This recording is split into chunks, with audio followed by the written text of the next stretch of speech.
Health home के मोहतरम Nadreen, अपने चैनल में आपको खुशामदीद कहता हूँ। आज मैं आपको बताने जा रहा हूँ बहुत ही बेहतरीन नुस्खा उन लोगों के लिए जो दिमागी कमज़ोरी का शिकार हैं, या जिनकी नज़र कमज़ोर है, या जिन लोगों को ज़हनी सलाहियत है उसमें कमी महसूस होती है, और जिन लोगों का मैदा वगैरह जो है वो अपसेट रहता है, या जिन लोगों को चाहते हैं कि उनके अंदर तवानाई या ताकत भर जाए, तो वो इस वीडियो को लास्ट तक लाजमी देखें।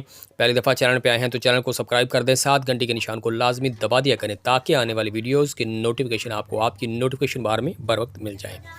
आपने सौंफ लेने हैं। सौंफ आपको किसी भी अच्छे पंसार स्टोर से मिल जाएंगे, और जो देहात के रहने वाले हैं उनको घरों में अमूमी तौर पर सौंफ मौजूद होते हैं।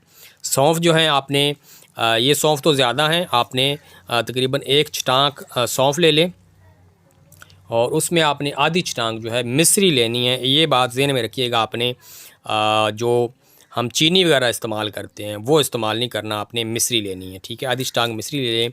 बादाम आपने मेरे भाई ये लेने हैं। ये बादाम जो होते हैं ना, इसको तोड़ के इसके अंदर से गिरी निकलेगी, वो आपने यूज़ करने हैं।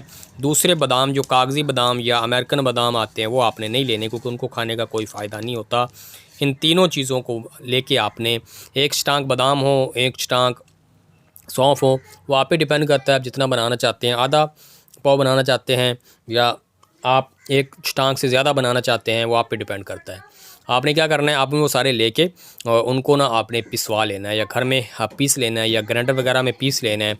पीसने के बाद इसका तरीका इस्तेमाल ये होगा कि आपने जो है रात को सोने से पहले बड़ा एक चम्मच आपने दूध के साथ लेना है। ये बात ज़हन में रखिएगा, दूध के साथ लेंगे तो आपको ज़्यादा फ़ायदा होगा, और अगर दूध के साथ आप नहीं लेते हैं तो आपको इसका कम फ़ायदा होगा। फ़ायदा होगा ज़रूर, मगर इसमें ये होता है कि दूध के साथ ज़्यादा फ़ायदा है, दूध के साथ ना लें तो कम फ़ायदा है। फ़ायदा ज़रूर होगा। बहरहाल सुबह शाम इस्तेमाल कर लें तो अच्छी बात है, ना कर सकें तो रात के वक्त इस्तेमाल करें, तो इससे इंशाअल्लाह आपकी नज़र भी तेज़ होगी, और इसके साथ साथ ये होगा कि आपका दिमाग चुस्त होगा, तवाना होगा।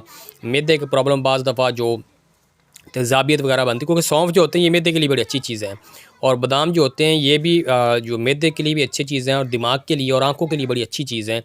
इन तीनों चीज़ों का मुरक्कब आपने लेके बना के इस्तेमाल करना है, और मुझे भी दुआओं में याद रखना है। इसी के साथ आपसे इजाज़त चाहूँगा।